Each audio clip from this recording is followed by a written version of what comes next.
Welcome to another episode of Growth Hacker TV. I'm Bronson Taylor, and today I have Emerson Spartz with us. Emerson, thanks for coming on the program again. It's good to be back. Absolutely. You're a friend of the show. I'm glad I'm actually in Chicago right now where you are.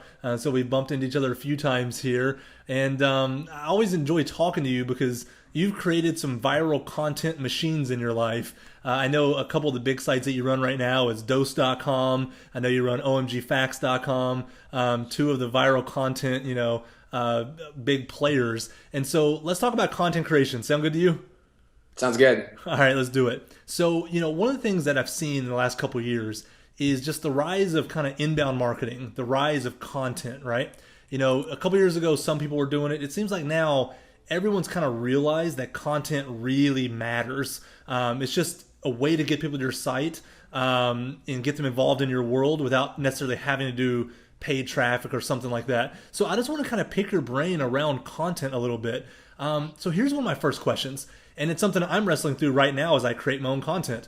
What do you think is better, to have quality or quantity, right? Because I can imagine an argument for both, and I want to see how you see it. Is it better to pay a lot for really good content or pay a little for a lot of content? Or just how do you see that? Yeah, so it obviously depends on what your goal is with the content. So sometimes it's better to go for quality, sometimes it's better to go for quantity. The third option that I would add there is curation, which is sort of a hybrid solution. A curation is for most people that are doing things with content is like the 80-20 of the impact that you're going to get from making it yourself.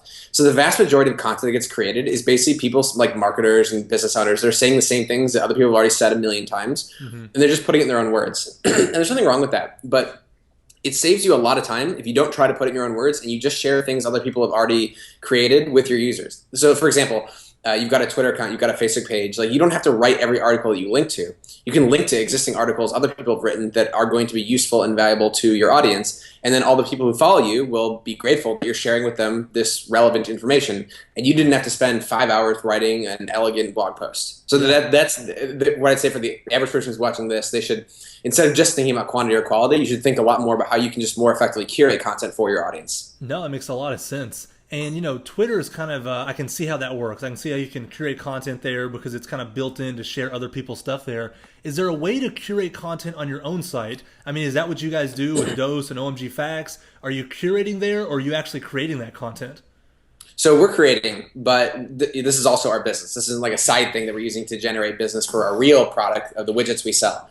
At the core of what we do is, we create content that helps people learn, laugh, and feel inspired. Those are the three content pillars. They're also the three of the most viral emotions. And okay, then you got to back up and break them down for us. All right, say them one more time. Learn, laugh, and feel inspired. Yes, and out of all the options, those are the three. Those are three of the most. Yep, those are three of the most powerfully viral emotions. So that's the kind of content that we create because our business model is ultimately predicated on our ability to consistently create content that goes viral. Yeah. And Dose and OMG Facts attract about 50 million monthly unique visitors. So for us, it makes sense for us to make the content, but it's still not, we're not creating all this content completely from scratch. We have algorithms that help us identify content that has high viral potential from across the web. And we use that, and our writers use that as leads for what kinds of content they should produce that will have the highest probability of going viral. And then there's more steps in the process, but that's how we think of it. And so, yeah, I like the way you broke it out. It's like that is your business. Like, content is your business, so you have the writers in-house. But you're saying that if content's not their main business and they're selling a SaaS product or they're an e-commerce store or whatever it might be, that they might be thinking about curation unless content really is core to what they do. Yeah, so think about it like this. So you've got a bunch of followers. You've got followers on Facebook, Twitter, etc. And your goal is to make sure that you have a couple things you want to do with your account, right? You want to be a thought leader. You want them to trust you. You want to provide engaging content. You want to ultimately, if you have specials or discounts and coupons, you want them to be aware of it. But you can't put too much of that stuff up, or you just seem like you're just a sales newsletter. So you want to do content, and it's just a whole hell of a lot easier to find a good article about the kinds of stuff you want to be a thought leader about and link to it than it is to actually write that entire article yourself. Now, that doesn't mean you shouldn't create any content, but it does mean that if you want to put, like on Twitter, a tweet goes, people follow hundreds of people on average, so that tweet only gets read for like a half hour, an hour. So you got to have a lot of content coming out, and it takes a lot of time to produce that much content. So curation, just identifying content that's already good that your audience will appreciate, and then making sure they're aware that this content exists, right? Just post a link to a good article or a funny, or a good video or picture, whatever it is that's relevant to your audience. It's funny because like that's so much easier. Curation's easier than creation. And so, sometimes we make life harder on ourselves than we have to. We think that, if I put in more time and sweat more, that I'll always have a higher ROI. It's not really the case. Sometimes it's about being smarter, not sweating more. Right. And again, I go back to like most time people spend creating content is wasted because they're just saying the same things that like every time I see an article about how to get more Twitter followers or something, it's like the same 5 pieces of advice over and over and over again that everyone puts in their article, like make content that's engaging for your users and things like that. It's like, why don't you just link to another article that someone already wrote that says the same thing instead of writing your own version, just says the exact same thing over and over and over again. No, yeah, because you think about like content creation, it seems like low level, like, well, you're just taking what other people said.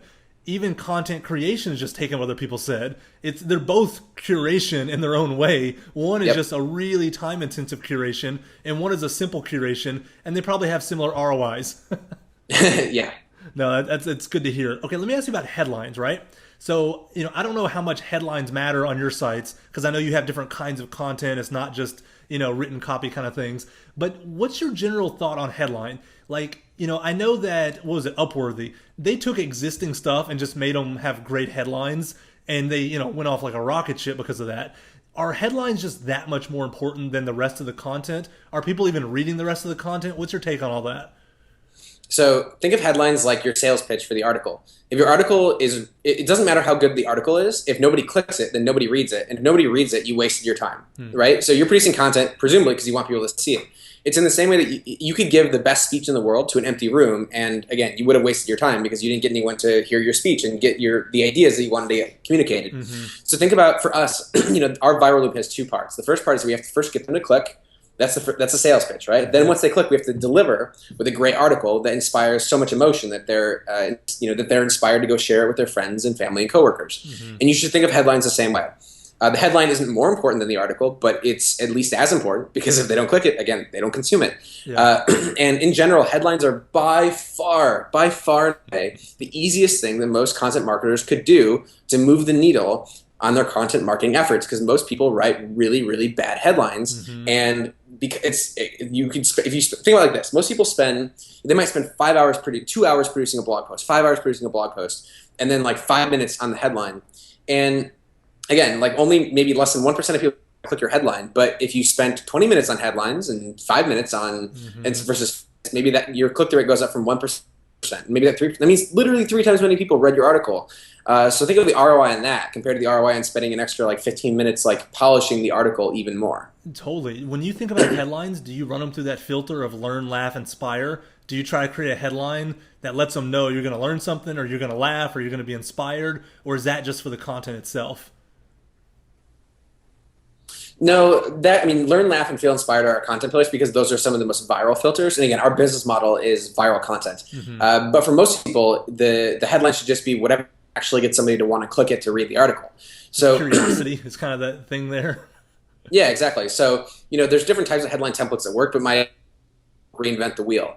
There are so many headline templates, especially for most people that I imagine are watching this. Like there are so many proven headline structures that work really well for you that I would go and right now and type in like headline templates and just look at, and you see a bunch of lists of people who wrote really good blog posts, a bunch of headline templates. And if I were you, I would just go and start with those and like just try a bunch of headlines, insert in your whatever's different about your headline, but use those templates because they work. They've been tested and iterated on for literally hundreds of years. People have been doing magazines back in the day. That's the starting point. And it goes back to smarter, not harder. Just, how to work really efficiently, use the structure that work, and then put your words in the headline. Do you A/B test headlines? Because you're saying it's so important. If you can get more of a click-through rate, it doubles, triples the amount of people actually seeing it. Is that a case for A/B testing headlines? So testing headlines is huge, and we've actually built out an entire testing platform to be able to do it at scale called Mendel, which tests large numbers of combinations of headlines and thumbnails to figure out which combinations will maximize click-through rate. And ours is advanced, and it uses things like Bayesian probability matching methods and so on, but you don't actually need to have anything that complex for what you're probably trying to do in your business. For you, it could be as simple as just like when you write something, go write 20 headlines. Try to come at it from as many different angles as possible because you don't know which is the angle that's going to really resonate with users the most. So try to come at it from as many angles as possible. Write 20 headlines. Then pare down to like maybe 10 of them that don't like obviously suck. You're probably going to have 10 that are like way worse than the other 10. That's fine. Pare down to like 10 that are, have a chance of winning. And then just send it to like 5 to 10 of your friends and say, hey, pick 3 to 5 of these that you'd be the most likely to click. And then just look at which ones have the most votes and then pick one of those ones that has the most votes. It's like a poor man's A/B test. Yeah, exactly. It's a really crude A/B test, but like this alone will move the needle significantly. Like before I had a testing platform, I used to just like I would G-chat people and be like, "Yo, which of these would you most likely to click?" And then see what they do. And then that alone will go a long, long way. And headline testing, again, there's literally nothing you can do that will move the needle more for your content marketing efforts than doing headline testing. If you're not doing any headline testing right now. And what was the name of the platform that you use internally? It's called Mendel. Mendel. Is that something the public can buy or use, no, or is that just your secret sauce? No, we're technically a media company, but 2/3 of our team is engineers, so we built that one internally. But there are some headline testing tools that exist. For example, Outbrain and Taboola both have tools that let you do some headline testing. There's also one called Vidora, which I don't know anything about it, but they've been cold emailing me telling me I should check it out. And I know that there is headline testing involved in it somehow. Vidora. And then there's one other one, but I can't remember what it's called. But another way to do it besides those is just using Facebook ads. Like you can just create a Facebook ad set and then create 5 different versions of your ad, each with different headlines, and give it like a small $5 budget. And then Facebook's algorithm will solve for whichever one is converting the best, and you can see whichever one Facebook actually spends your money on, and then that's the one that is the best. Well, that's the original Tim Ferriss hack. How he named his book, 4-Hour Work Week, was buying Google ads, seeing which ones people clicked on, and then he named his book based on that, and got to use the wisdom of the crowds and Google's algorithms, and it's a New York Times bestseller. So I mean, the hack definitely works. All right, Let's talk about content distribution, right? Because I feel like that's where a lot of people are just woefully lacking. They spend all this time creating content. They A/B test their headlines. They, let's say they even are that advanced. But then when it comes to actually distributing the content, it's almost like they assume, oh, if I put it out there, people are just going to find it. Do you have any thoughts or opinions around, best methods for distributing the content you create?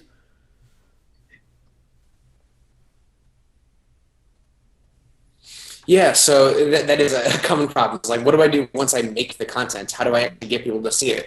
So there is no silver bullet solution in this one like there is for headlines. Like there is a silver bullet for headlines. It's just write headlines and test them. And that will work. Your needle will move. But for distribution, you got to figure out who the right audience is for your content. So if you're producing technical content, like you're producing content for certain types of data scientists, then go to the subreddits. Go to our data scientists, data science. Go people who are interested in data science content, hang out and go post it in the comments on those posts. Go see if they'll let you guest blog. But it always starts with like figuring out like who's the right audience and where do they hang out, and then how do I make sure that wherever they're hanging out, I'm present, right? So maybe it's Hacker News because there's enough data scientists that are on Hacker News. So submit it to Hacker News. But then don't just submit it to Hacker News and hope it works. Go bug as many of your friends as you can to get you to upvote it and see, to give it more likely a chance to succeed. Because there's a little bit of traction momentum. This is one of those things where like you just gotta hustle and start posting it, like spamming it everywhere on the internet. I don't mean spam literally. I mean it in the sense that like you just have to really roll up your sleeves and like get out there and start posting it everywhere, because you don't know where it's gonna, like sometimes you post it to like a million places and then it only gets picked up on one, but that one place it gets picked up on is where I'd say most of the time it's like 80-20. There'll be one link that you posted somewhere that gets picked up, and then bam, all of a sudden your thing goes micro viral in a small community or whatever it is you're trying to get impressions from. No, it's comforting to hear you say that it's still just hard work is how you distribute content, because I know you have a system and a method and a plan and an algorithm for everything. So if you're still saying it's just hard work, that means it's just hard work. Well, it's hard work at first, but then once you figure out what, like whenever I'm solving any kind of user acquisition challenge, I always assume that there's like an 80-20 to it. Like there's 1 or 2 channels that are just way better than all the other channels. And once I figure out what those 1 or 2 are, then it's easy street. Then it's just like, I already know where to post it. I'm gonna post it to this place every single time, and then I'll get plenty of traffic from that. But when you first get started off, it's hard. Yeah. I would definitely also, before I even figure out what the 1 or 2 channels are, I assume that somebody else has already figured out what those are. And I just like interview the shit out of people, asking them like how they got traffic to their articles, and I just do a bunch of research on like how do you get traffic for certain types of content, or how did you acquire customers, assuming that like my competitors or other people have already figured it out, and then I don't have to reinvent the wheel and go figure it out, from scratch. Because odds are they've tried. If you're thinking like there's like 20 places that I could try, odds are again 1 or 2 of them are the best, and somebody's already figured out what those are. Figure out what those are, then you don't have to try all 20 of them. You can just try those and know that they'll work. Yeah, again, back to shortcuts, smarter, not harder. All right, Yep. Recently I heard you go on a rant about commas and periods, just kind of in copy as a general rule. Tell us about that. What are your thoughts there? Yeah, so your English teacher meant well when she taught you how to use commas, but unfortunately she wasn't a marketer, and she didn't understand how to write so that people will actually want to read it. And commas are bad for getting people to want to read your stuff, because it means your sentences are long, and because your sentences are long, your sentences are hard to read. Your sentences are hard to read means people don't want to read it. And this, when you look at a big block of text, like a big huge honking block of text, It's a to-do list. You look at it, you're like, screw that, right? I don't want to read that. And it's the same thing with a long sentence. And so if you just change your commas to periods, then your writing will be more readable. People will want to read it more, and so they will read it more, and your content will have more of an impact. Yeah, so if you find yourself hitting commas, hit a period instead and start a new big thought. Yeah, and also whenever you have more than like a couple sentences in a row without adding a line break, like breaking up a new paragraph, that's bad. You should just add more paragraphs. It's easier to read. Absolutely. I think about like text on a screen as art, and it needs enough white space, as if I'm in Photoshop, even if I'm in a text editor. White space allows stuff to matter. Yep, that's exactly right. All right, so here's a couple questions. This is a fun one I've been asking guests, just because it kind of gets us inside your world a little bit. So right after this interview is over, the second you turn the camera off, what are you doing next? And it could be like super boring or like super awesome, but like what is literally on your to-do list when you turn the camera off? So I have 2 things. One is that I need to connect with one of my product managers and just catch up with him on things he's been working on. And then I've got the delightful task of spending the rest of my day getting caught up on email.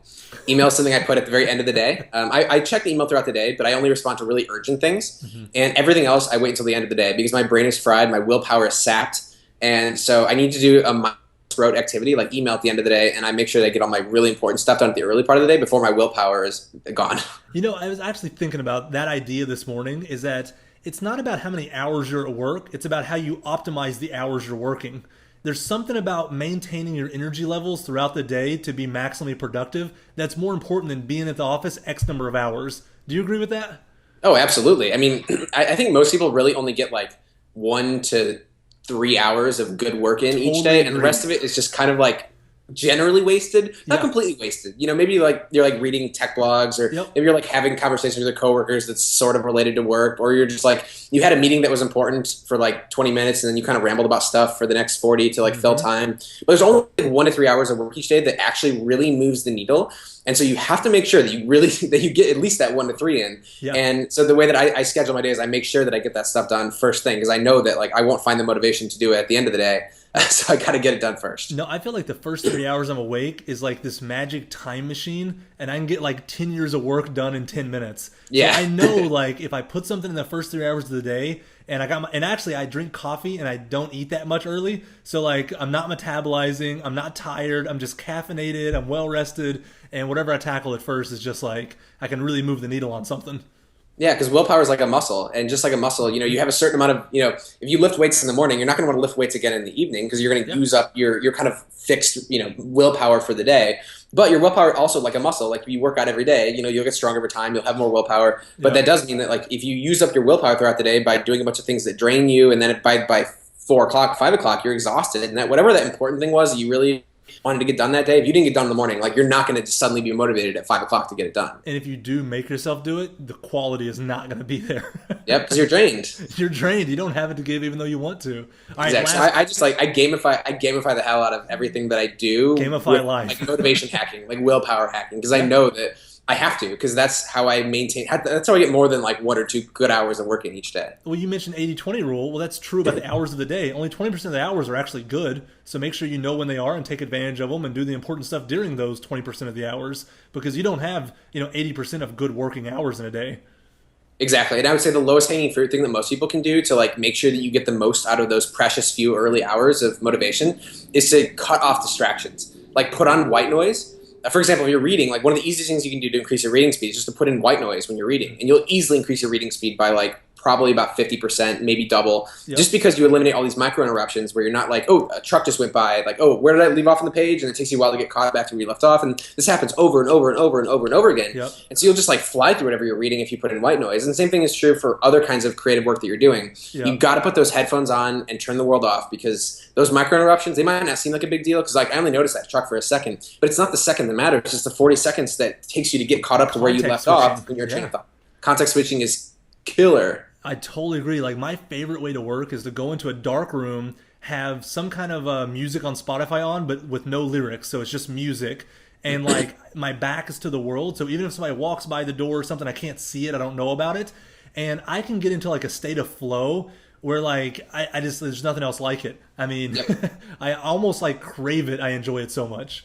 Yeah, I used to do the same thing, and I would like face that. I have no clocks, turn off the phone. Like I was like a zealot about eliminating every possible, even like not even looking at the window. And there's not even nothing to look at out this window. I mean, look at this window. There's nothing there. It's just a building. Yeah. But even then, like I'll notice find like something to look at. You know, and like every little interruption is a toxic killer. And even things like I would like as I'm reading, I would like black out all the pages. So I couldn't even know what page it was on. Mm-hmm. You got to lose track of time. Once you get in a state of flow, you need to preserve it and protect it at all costs, because the hardest. It's not hard to stay in flow. It's hard to get in flow in the first place. Yep. And when you're in flow, like it's so easy to go from like 15 minutes of flow to 45 minutes of flow. But the first 15 minutes is so hard to get. But then once you're in flow, you got to go.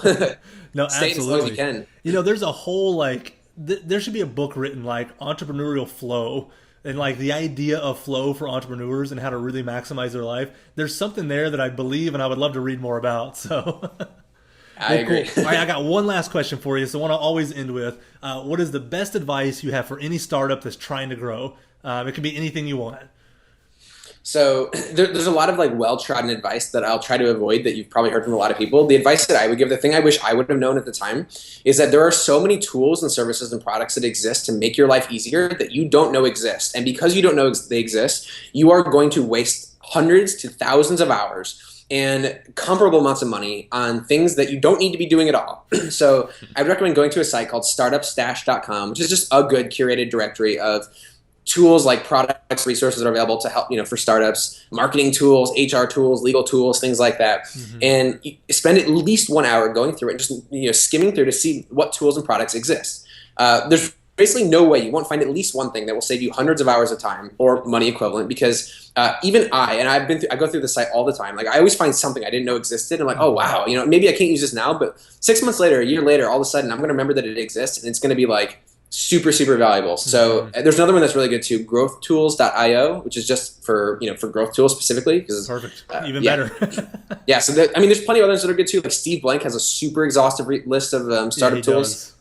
But the key thing is like at least spend 1 hour going through it. You will find something, and it will make your life so much easier. And you've got to be, because you have so few resources, you have to make sure that you're really, really, really efficient with the resources you do have, and using tools and not reinventing the wheel. Right? Most startup founders like have the same problems, and so they, a lot of them like, oh, I have this problem, so I just built this thing and I put it out there, and now it helps other founders solve the same problems. And there's so many tools out there. No, that's awesome advice to end on. Leverage the resources and tools that others have built. Emerson, great episode again. You're in the club now, one of the few people with 2 episodes under your belt. I think there's only a couple other people in that category. So we'll see if you get you on for a third sometime in the future here. But thanks for coming on, man. All right, thanks, man.